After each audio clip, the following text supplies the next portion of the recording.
Welcome to the McKinley Diaries 21 years on with myself, Nigel Vardy. If you've been watching this series, you'll know that I gave you a choice. As a diary writer and a mountaineer, this book is now done. We set off on the 19th of May 1999 to try and get to the summit of Mt McKinley, and we failed. We were trapped in a snow hole overnight and subsequently rescued over the next 2 days. And if you're wondering why I'm sitting in a shirt like this with no arms on, it's because it was the thermal I was actually cut out of in hospital. When I was taken into ER, the nurses ripped up the sleeves with scissors to protect my hands and took the thermal clean off me. And here it stands to this day. I gave you the choice of whether you would like to hear the next diary entry as it was recorded at the time, because my hands were so severely damaged with frostbite that I couldn't write. I couldn't hold a pen. I wasn't allowed to feed myself or anything like that for days, if not weeks. And so I chose to record the diaries on cassette. You have asked to listen to that first diary entry, and that is exactly what I'm going to play now. You're probably thinking you're going to hear a really morose, morbid person who just thinks that the backside has been kicked out of him. And what you're going to hear is definitely somebody that's had the backside kicked out of him, who's laid in a bed, has no comprehension whatsoever of what his future holds, but is in total mental shock. I did not understand or even comprehend the mental battle I was going to go through, never mind the physical battle I was going to go through over the next through weeks, months and years. And I think you'll hear the shock in my voice. It's absolute denial of the situation I'm in. But enough about me now. Let's listen to 21 years ago.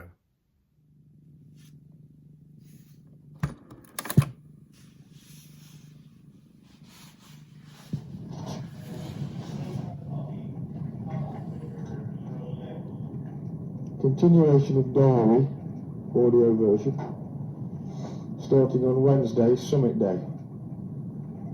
I think the 19th of May. Well, we got up at 5:30. So say 5 o'clock to make the summit attempt, but the stove wouldn't work, so that knocked us back a little bit. But as usual, it was too cold, we were too slow, and give or take a while, it was 25 to 9 before we actually got out of the camp. Way too long. Anyway, we roped up and off we went, over past the sugar camp, and began our ascent, 4,000 feet of it, to the top of Mt McKinley. Well, the going started off pretty rough. We're following some other footprints, but they were old, and lots of snow had worn off, exposing the ice underneath. Tony started off, but it became a little hard.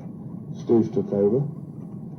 With not an argument over that, but sort of Steve was getting cold and impatient, so he set off. Anyway, we got up to 7,300 feet, 17,300 feet or so. There's a stash of stuff there. Probably some of the Italians we saw the day before. In fact, the day before that, they were going up the glacier. I don't know, it's just left there. Looked in a bad way, some of it, but it was staked out and wrapped up properly. The thermorests were broken. There's loads of litter around there and a broken tent pushed under a rock. Quite a mess, really. We had a bite to eat and set off up the edge of the Orient Express, and I took over leading. Off we went, bit at a time, only with 2 snow stakes. We got there, we passed over the dangerous part, got up to the rocks, had a break, got over the next part, again got in the rocks, had a break. But the snow started to fall, looked a bit windy on top by now, but you know, when you're 3,000 feet up in the day, you don't just give up. Anyway, we came to the top gullers. Which gully to take? The British team last year from the army taken the wrong one, so we put the right one this time. And I carried on leading, although by now I was starting to flag a bit. I've been leading nearly 2,000 feet of it now. And it's getting hard work. Anyway, it started off. A couple of chaps appeared below. They were running up and down the glacier like kids. Turned out, I think there were 2 rangers just asking how we were. Anyway, just as they appeared, I dropped a glove. Not very good night. Steve had done the same thing a few days earlier.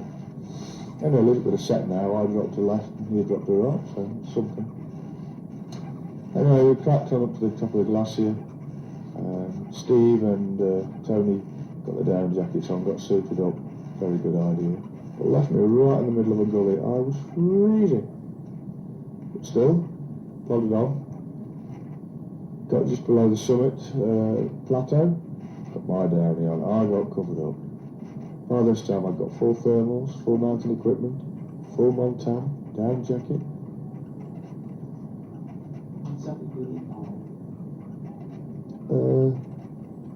Just a little bit. One of the ladies has been in, she'll sort it out, I think. I think one of the ladies has been in, she said she'd sort something out in a while. No? Okay. I'll have a little something, please, yes. What have you got? Oh, I got, you got high protein, you got orange juice. That'll be nice. Juice and lemon juice. You want lemon juice? Okay, yes, please. Sorry about that. Tea time. 20 past 8 at night, I'm sitting here just like a turkey. Anyway. So we broke over the top of the plateau. Steve left the very last section, so I was knackered. Got over the rocks and into the plateau, and it was as windy as hell. Anyway, we've come this far, so we decided to dump as much kit as we could that we didn't need. Set off on a burn in the whiteout and make for the summit. But by now it was 7, 8 o'clock at night. We were all tired. We made the best progress we could. A few indecisions about, so we just stand on top of a hump, claim it and go. But we made for the summit, and we came around the wrong side near the Cassine Ridge in the West Buttress. So not the West Buttress, the South Buttress. By this time we were tired. Steve was in a little hypothermic, so we decided to dig in, get out the wind, and take it from there. Anyway, we found a little crevasse, dug a hole out. I was getting really cold now. Got in the crevasse and tried to make the best of it. Steve was going really pale. He looked awful.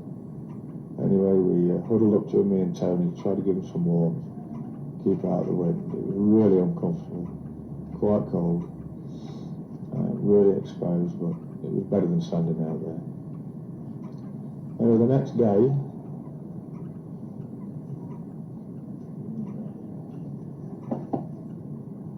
thank you. We didn't get a lot of sleep that night, obviously. We were all trussed up like turkeys, plenty of clothes on, hats and everything, but I kept freezing up, particularly my moustache and my nose. Anyway, my left eye started to close up. This is the next day now, early hours of the morning, 4 or 5 o'clock. So we got the radio out and thought we have got to call for help here. So I started trying to call Hilton Base. But they couldn't really hear us. We could hear them. So we did it by numbers, 1 click for yes, 2 clicks for no. Who are you? Where are you? What route are you on? Is anybody hurt? Loads of questions. We got there in the end. Anyway, they said to send an aircraft out to spot us. There's no high altitude teams were available to get us out. And it would be 3 or 4 days. Stuff that. There is no way I'm sitting up there for 3 or 4 days. So, ready for the aircraft. And unfortunately I put the radio down. The wind whipped it away down the hill and it wouldn't work. So the aircraft came over, and I couldn't call it. A bit embarrassing, really. Anyway, we grabbed all the kit we could and decided we've got to get off this hill, we've got to get down. But by now, my feet were in a terrible state. My hands were cold, my face was cold, my left eye was really swelling up. So we made what progress we could, but there was just no way I was going to go anywhere much. I was falling over, I was in pain, I was just wanted to get off the hill, but I couldn't do it.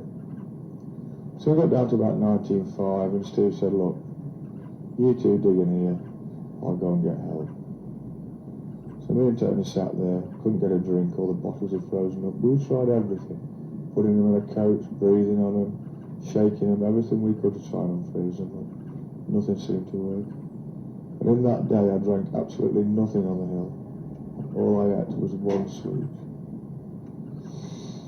I was feeling really cold now, and shivering. Tony was the same. What can we do? Anyway, we had a helicopter come up around the 14,000 base. We tried to call them, anchor Hilton the base camp, but with varying unsuccess. So cold the batteries just packed up. But the helicopter came, and then it went. Bit of a dash of expectations. Next thing we know, there's a helicopter coming over, with a rope below it and a rucksack on. Dropped the rucksack down and waved at him. And in the bag was some really nice hot juice. So we got some of that down, wasn't it? It looked like there was camping gear there. So I was expecting to put a tent up, get in, get out of the weather. There was a radio, we turned the radio on. We got talking to a chap in an aircraft, and he was going to navigate everybody to us. We were getting off the hill, thank goodness. It was now early evening. We were really cold. Anyway, helicopter turned up with a suit. You strap yourself in. This could be interesting. So Tony strapped me in, carabined it up, and wished him goodbye, and woof, there I went. 30 feet below a helicopter, flying over the Alaska range at sunset. What a view. But I didn't have my camera with me, and I wasn't really in a position to use it, so I'll just have to take those memories with me as I go. Anyway, they dropped me off in Kahiltner. Emergency services got hold of me, and so I was sorting me out. So they dropped me in Talkeetna. I was rushed into a tent and sorted out. And Tony was brought over a few minutes later. He got to sit up though in the aircraft. I was put on a stretcher, which was bloody uncomfortable on my legs. I don't know what my back's like, but still. We then transferred into a plane. The plane took off. Here comes Anchorage. We then got off the plane, got into a van, which took us across the airfield, and got into another helicopter, which then gave us a lift all the way to the airport. What had I done to myself? Was I injured, was I not? I didn't know. My fingers looked yellow. I think they were frostbitten. Anyway, I soon whooshed into ER down here. Most incredible group of ladies. Really, really nice people. Got hold of us and whipped the thermals off with a knife, yeah. Vroom. Oh well, there goes a sponsored kit. And it was found I got frostbite in my fingers and toes quite severely. I was in pain. I really was in pain. But they kept me giggling and put my feet into a portable bath whirlpool and warmed them up. And the same with my hands. By now it was getting on to be about 4 o'clock in the morning. I was knackered. But they kept me jolly and everything else. Got me on a bed, whisked me up to ICU, the internal intensive care unit, and wished me goodbye, stuck me in a nice little corner room, the view, and plugged me into 1,000 little leaves all over me. Got me dressed up on my fingers and toes. It looks bad. It did look bad. I just have to see what the morning brings. I was going to say, I hope you enjoyed listening to that. I don't think enjoyed is a word I'd put to it. I still find it incredibly difficult to listen to even now, and I've heard it numerous times over my life. But reality will come and get you in your life once in a while, and you'd better be ready for it. Thank you for listening and watching with all my diaries. And wherever you are and whatever you're doing, stay safe wherever you are on the mountain. Always come home. Always bring your friends home. And thank God for everybody that waits for you when you get home.